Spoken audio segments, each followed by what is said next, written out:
જો આપણે આવ્યા ત્યારે સત્સંગ ચાલુ હતો એટલે આપણે સત્સંગમાં બેસી ગયા હતા અને તમે બધાય પણ દર્શન કરી લો દશામાના. જો દશામાના દર્શન કરી લો, કેવા સરસ છે દશામાં. જો અને આ બાજુ જો, આ બાજુ બાલગોપાલ, પછી આ બાજુ ગણપત દાદા, પછી આ બાજુ તો આ બીજ છે એટલે રામાપીર બાપા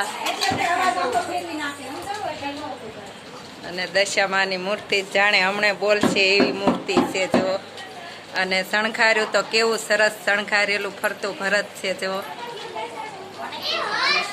અને હાથી ગોટી અને એવું તો ભરત છે. જો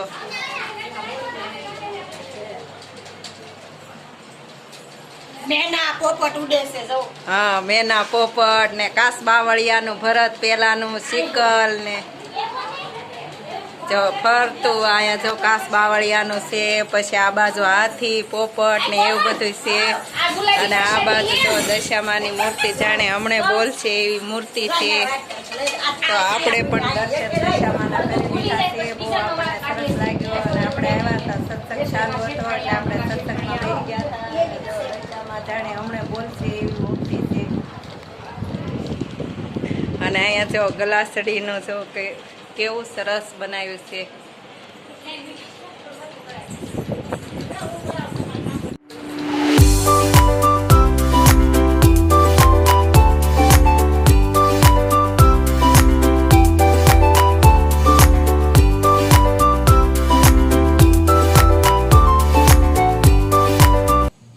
જો આપણે દશામાના કીર્તનમાંથી અને દર્શન કરીને તે ઘેરે આવી ગયા છે. આપણને તો બહુ સરસ દર્શન કર્યા અને ત્યાં ભરતથી અને બહુ સરસ શણગારવામાં આવ્યા હતા દશામાને. અને બહુ સરસ કાજલબેન આપણે લાવ્યા હતા શેરીમાં, તેના ઘેરે આપણે ગયા હતા તો દર્શન કરીને ગયા છે. આપણે 3 દીથા જવાનું હતું પણ દશામાનો હુકમ જ ન થતો તો આપણે દશામાનો હુકમ થઈ ગયો એટલે આપણે દર્શન કરવા ગયા હતા અને કીર્તનમાં ગયા હતા. બહુ સરસ આપણે દશામાના દર્શન કર્યા. તો આજે આપણે બીજ છે તો હવે આપણે રસોઈ બનાવવાની છે તો રસોઈ બનાવી નાખવી. તો આપણે દશામાના દર્શન કરીને ઘરે આવી ગયા છે.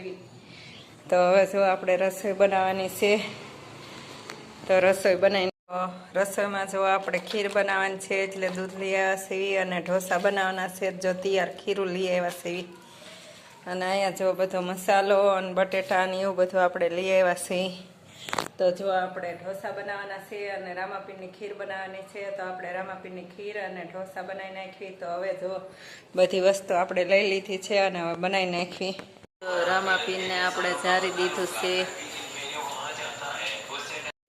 જો આપણે આવા કાંઈક બને છે અને આટલું ખીરું છે. અને આ જો આપણે ગરમ ગરમ જ બનાવવાના હોય છે અને ગરમ ગરમ જ ખાવાના હોય છે. તો જમવા બધા બેસી ગયા છે અને આપણે ગરમ ગરમ બનાવી છે. ઉજ્જૈનમાં મહાકાલેશ્વર મંદિર મુખ્ય 3 વિભાગમાં વિભાજિત છે. તેના ઉપરના ભાગમાં નાગચંદ્ર મંદિર છે. નીચે ઓમકારેશ્વર મંદિર છે. સૌથી નીચે ગયા બાદ તમને મહાકાલેશ્વર મંદિરની જ્યોતિર્લિંગના દર્શન થાય શકે છે. અહીં સમગ્ર શિવ પરિવાર, માતા પાર્વતી, ગણપતિ અને કાર્તિકેયનો પણ દર્શન થાય છે. જો અહીં એક કુંડ પણ છે. કહેવાય છે કે તેમાં સ્નાન કરવાથી પાપ ધોવાઈ જાય છે. મહાકાલેશ્વર જ્યોતિર્લિંગ ઘણું જ વિશાળ છે. મહાકાલેશ્વર મંદિરમાં જવા પ્રવાસ કે તરત જ એવું લાગે કે જાણે આપણે મંદિરની નગરીમાં પહોંચી ગયા હોય. વિશાળ અને ચોખ્ખું પરિસરમાં 42થી વધુ મંદિર છે. આ તમામ મંદિરમાં શાંતિથી દર્શન કરવા હોય તો ચારેક કલાક અચૂક ફળવા પડે. 10 જ્યોતિર્લિંગમાં મહાકાલેશ્વર જ્યોતિર્લિંગ કેટલુંક અગાવી વિશેષતા ધરાવે છે. દિવસમાં 5 વખત આરતી, 5થી વધારે શણગાર અને ભસ્મ આરતી મહાકાલેશ્વરમાં જોવા મળે છે. દુષણુ નામનો અસુરના લોકની રક્ષા માટે મહાકાલેશ્વર અહીં પ્રગટ્યા થયા હતા. અસુરોને વધ બાદ લોકોએ શિવજીને ઉજ્જૈનમાં જ કાયમી વસવાટનો આગ્રહ કર્યો. જેથી પ્રસન્ન થઈને શિવજીની જ્યોતિર્મયમાં આ મહાકાલેશ્વર શિવલિંગનું પ્રગટ્ય થયું. આ જ રીતે શ્રી કૃષ્ણનું પણ નિવાસ વિશેનું અહીંના ક્ષેત્રમાં ઉલ્લેખ જોવા મળે છે. પરંતુ આજે આપણે મહાકાલેશ્વર નામ પડે શ્રદ્ધાળુને મનોમાં ભસ્મ આરતીનું સ્મરણ થઈ જાય છે. અહીં લોકોની ભારે ભીડ પાછળનું કારણ મહાકાલેશ્વર ભસ્મ આરતી જ છે. જો ઘણા જ વિખ્યાત છે. શમશાનમાં આગલા દિવસે આવેલી લાશ શબને ભસ્મથી અહીં આરતી કરવામાં આવે છે.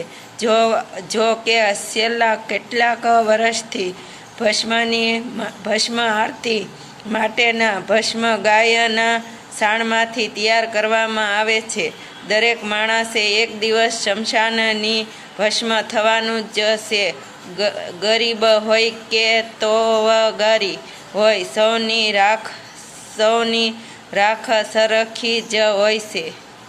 મસ્ત મજાનું બધાએ જમી લીધું છે અને આપણે વાસણ જો ઉટકવાના પડ્યા છે. જો મસ્ત મજાનું બધાએ જમી લીધું છે અને વાસણ જે ઉટકવાના પડ્યા છે. તો હવે આપણે આ વિડીયોને એન્ડ આપી. જો તમને આ વિડીયો ગમ્યો હોય તો લાઈક કરો, શેર કરો અને સબસ્ક્રાઈબ કરો. હર હર મહાદેવ. મળીએ નેક્સ્ટ બ્લોગમાં. જય દેવ. ઉમેદવાર ક્યાં